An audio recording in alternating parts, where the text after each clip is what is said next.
महाभारत कथा भाग 3 कुरुक्षेत्र में हुआ भयंकर महाभारत युद्ध। पांडवों का राज्य। जब कौरव रणभूमि से भाग गए थे तब पांडवों ने अपने आप को सबके सामने सार्वजनिक रूप से प्रकट कर दिया था।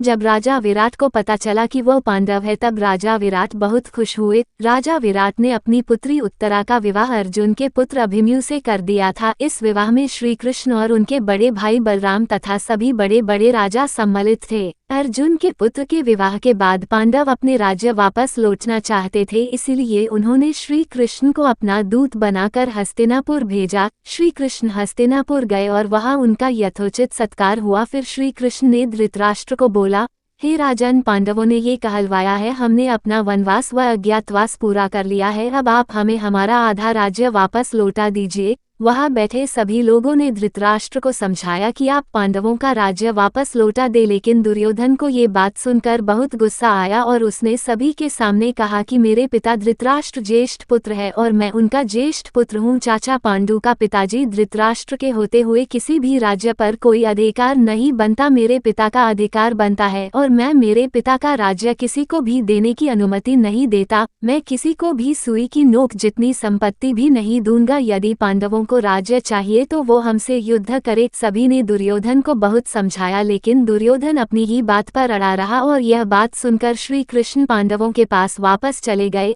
अब पांडवों और कौरवों के बीच युद्ध निश्चित हो गया।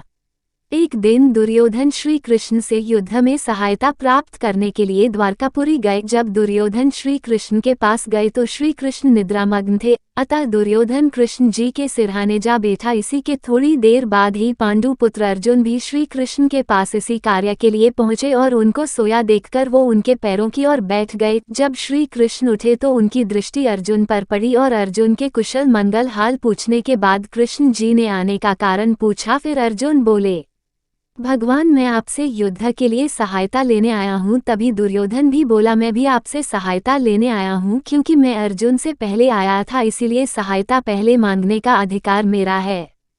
तभी भगवान श्री कृष्ण बोले कि मेरी नज़र पहले अर्जुन पर पड़ी है और तुम कहते हो कि तुम पहले आए हो, तो इसलिए मैं तुम दोनों में से किसी एक को अपनी पूरी सेना दे दूंगा और एक के साथ खुद हो जाऊंगा, लेकिन मैं ना ही युद्ध करूंगा और ना ही शस्त्र धारण करूंगा। अब आप लोग निश्चय कर ले कि किसे क्या चाहिए।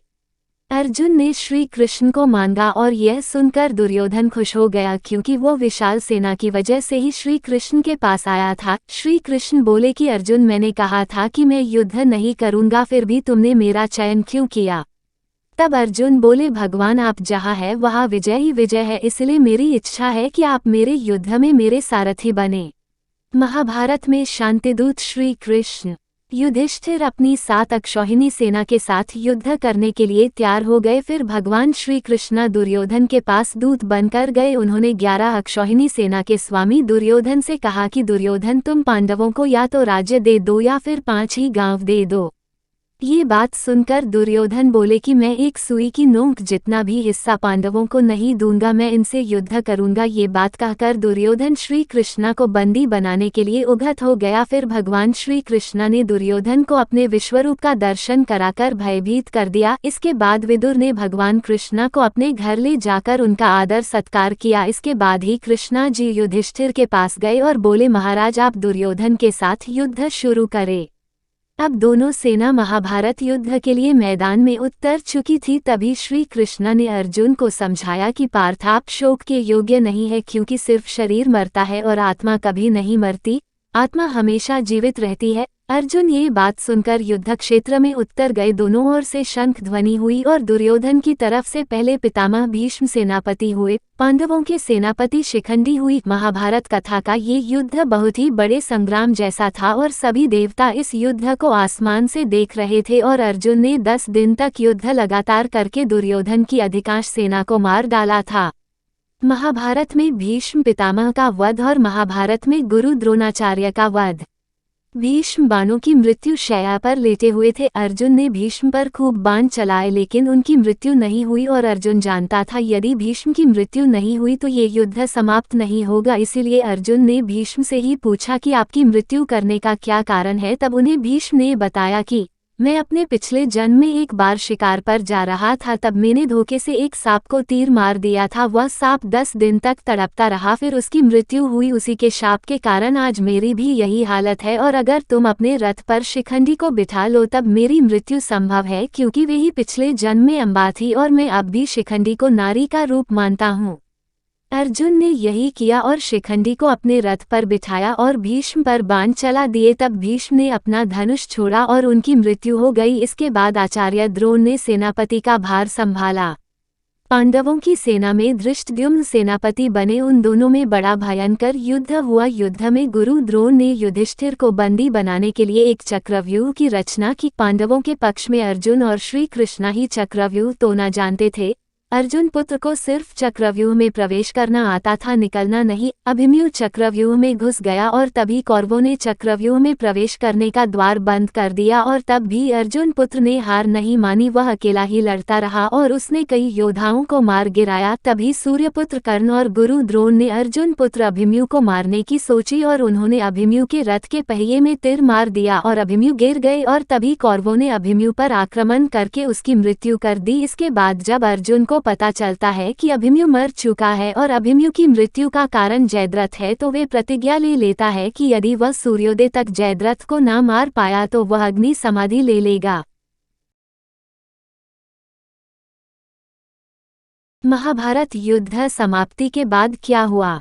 दुर्योधन की सारी सेना युद्ध में मारी गई। पांडवों की भी आधी सेना नष्ट हो चुकी थी। अपने पिता द्रोणाचार्य की मृत्यु का बदला लेने के लिए अश्वत्थामा ने रात्रि में पांडवों के शिविर में जाकर पांडवों के 5 पुत्रों को मार दिया। तब द्रौपदी ये देखकर विलाप करने लगी।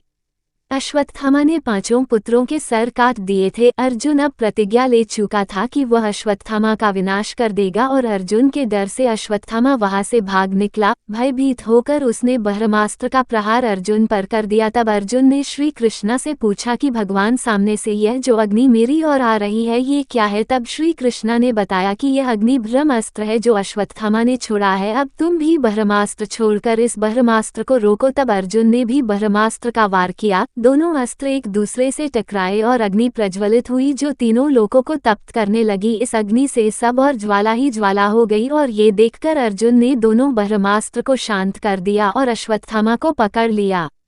अर्जुन ने अश्वत्थामा को बांधकर द्रौपदी के सामने प्रकट किया और द्रौपदी को गुरुपुत्र को बंधा देखकर दया आ गई। द्रौपदी ने तो गुरुपुत्र को छोड़ने के लिए बोल दिया, लेकिन भीम का क्रोध शांत नहीं हुआ और फिर अर्जुन ने टुवड से अश्वत्थामा के केश काट डाले और उसकी मणि निकाल ली और उसे श्रीहीन कर दिया। इसके बाद सभी पांडव अपने स्वजनों को जलदान देने के लिए जाते हैं। तभी उनकी वधू उत्तरा जोर जोर से चिल्लाती है, मुझे बचाओ, मुझे बचाओ। और श्री कृष्णा देखते हैं कि अश्वत्थामा ने फिर से पांडव कुल को नष्ट करने के लिए ब्रह्मास्त्र का प्रयोग किया है, जिससे वधू उत्तरा का गर्भ तपने लगा है। तभी भगवान श्री कृष्ण अश्वत्थामा को शाप देते हैं कि वह समय के अंत तक नरक में वास करेगा और श्री कृष्ण उस ब्रह्मास्त्र को रोककर उस तप से एक शिशु को उसकी गर्भ में पुनर्जीवित कर देते हैं। इस तरह ये नया शिशु पांडवों के कुल को आगे बढ़ाता है। अब युद्ध समाप्त हो गया था और पांडवों को राज्य मिल गया था। इसके बाद भगवान श्री कृष्ण अर्जुन को साथ लेकर अपने घर द्वारिका लेकर गए और वहां जाकर उन्होंने तपस्या में लीन होकर अपना शरीर त्याग दिया, इस लोक को छोड़कर चले गए थे। अर्जुन और सारा कुल उनके बिना शांत शांत सा हो गया था। सब और शांति सी फैल पड़ी थी। पेड़ भी सूख गए थे और सभी जानवरों ने भी खाना पीना बंद सा कर दिया था और सभी लोग मन से परेशान से रहने लगे थे। सूर्य का प्रकाश भी घट सा गया था। सभी शोकमग्न हो गए थे और इसके बाद इंद्र के लाए रथ पर सवार होकर सभी स्वर्ग में चले गए।